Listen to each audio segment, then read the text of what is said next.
Oops. Okay, I think we're ready.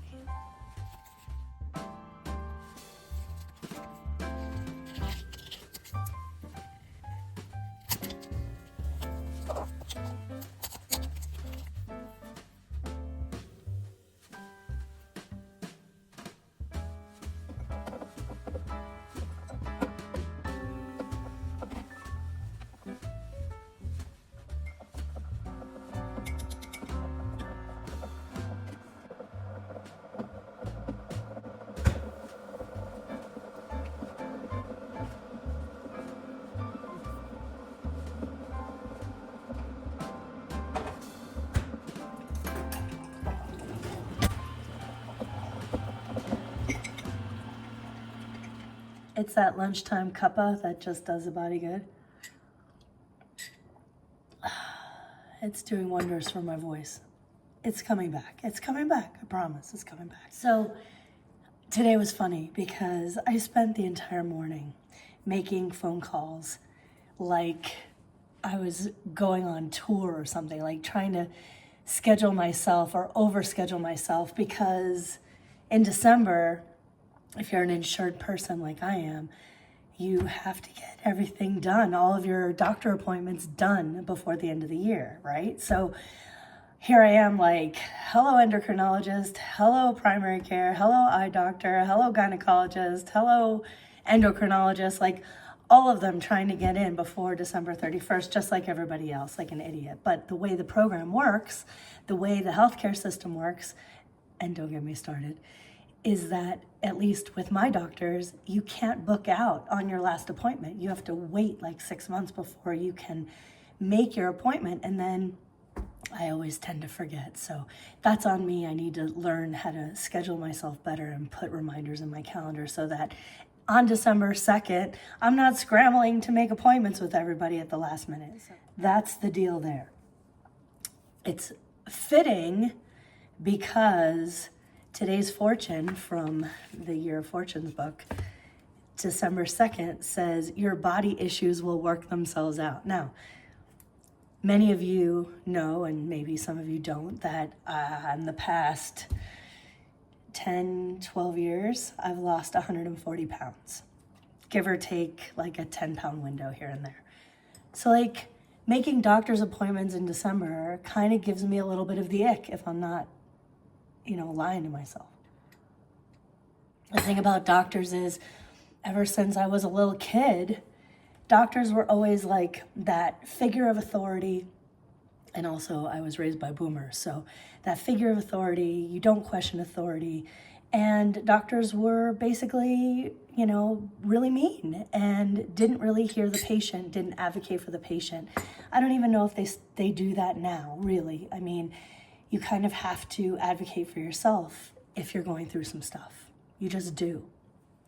Maybe that'll kind of give you an idea of, my perspective. But anyway, I used to be quite a bit larger than I am right now. And because of that, I've got body dysmorphia issues. I think everybody does who's been on a huge weight loss journey or any kind of big change. Plus, in all of that time, I decided to stop dyeing my hair way before most of my peers, actually all of my peers. So I've been like a younger version of my friends, but I'm the one that went gray. So, there's body issues all the way around, and doctors fall into that category big time, big time. Am I done? No. Will I ever be done? No. But it's been a journey and I've come a long way. So if I can, I'll insert some pictures of fat me here so you can see, what the deal is. So check it out.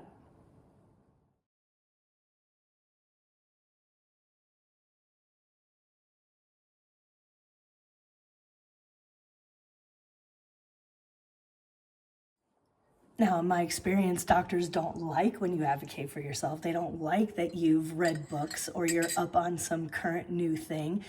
I mean, obviously, everybody has to vet their sources and consider their sources. And no, I didn't go to medical school, but I've been living in this body for all of my years, and I kind of know how it works and how it doesn't work. So there's that.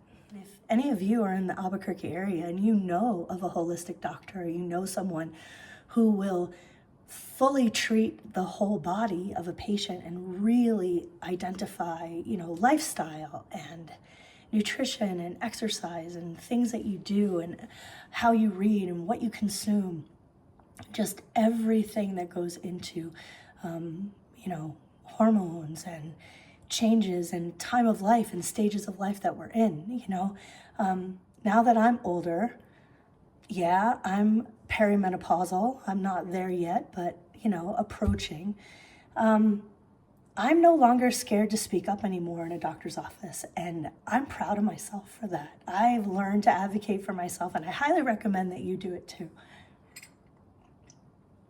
Those doctors really are just people too, and it's really important that we remember that, and to maybe not befriend your doctor, but also have conversation with them. Ask about alternative options. If they're throwing a medicine at you, ask it if there's another option, if there's a different way to go about it. I remember there was a time when I was at a dermatologist appointment. I had a really weird little infection on my face. And Nick was with me in the appointment, and I was kind of a mess. I couldn't really think for myself. I couldn't really ask the right questions. I wasn't in the right frame of mind, frankly, because I was in a lot of pain and there was a lot going on around me. And they were getting ready to cut me, inject in my face, and basically slice my face open. And I'm not particularly vain, but I'm not particularly not vain. I don't want a huge gaping scar on my face, and Nick knows that. And he said to the doctor on my behalf, which I'm so grateful for to this day, he said, "So is that gonna leave like a really big scar on her face?" And they're like, "Yeah, it probably will, as a matter of fact, but we have to take care of this abscess," or whatever it was. And he's like, "Is there an alternative route to go before you slice her face?" And they're like, "Well, we could inject it with a steroid, or not a steroid, an antibiotic, and see if that will handle the infection. If you want to try that avenue first." And I looked at him and I was like, "Eureka, thank you. Wow, wouldn't have even dawned on me." And he had the presence of mind to ask, and they said yes. And they're like, "Yeah, we can go that route first if you want. And then worst case scenario, we can cut it." And wouldn't you know, the infection was gone in like 3 days and they didn't have to cut. So you have to be able to speak up. And if you can't speak up, please try to bring someone to an appointment who can help you, especially with like elderly and aging parents and grandparents. It's really, really, really super important. But I remember even as a kid going to doctors and just feeling like I was going to get in trouble. Like, oh my God, here I am at the doctor's office and I'm going to get yelled at again. And I think I felt that way all the way up until really just recently, in the past couple of years, where I've actually kind of processed the fact that doctors are just people too. Some of them suck, some of them are amazing, some of them care, some of them don't. Some of them love their job, some of them hate it. Some of them have problems going on in their own mind. Some of them aren't very competent. Some are super organized, some aren't. We're just people, right? We're just people.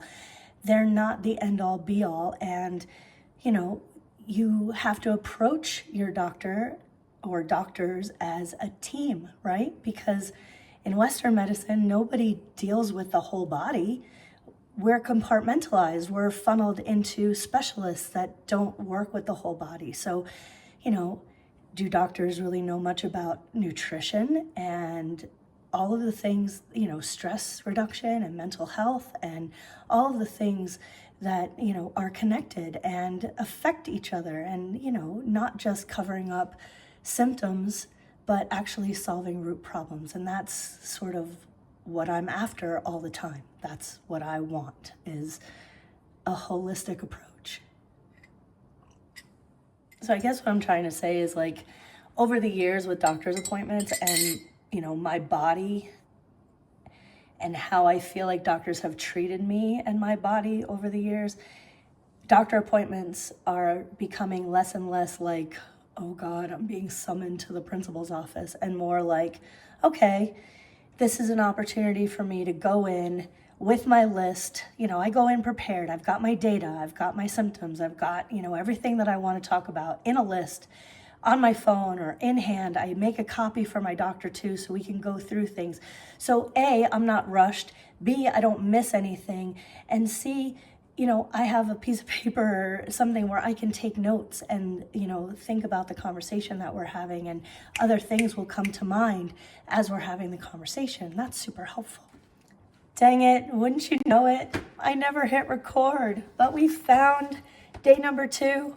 It was a tiny little Christmas stocking in here, and it was delicious. Fail. Word to self, or note to self, make sure that you're rolling when you record. But anyway, day 2 in the books. You go drink some water. I'm going to finish my kitty cat tea.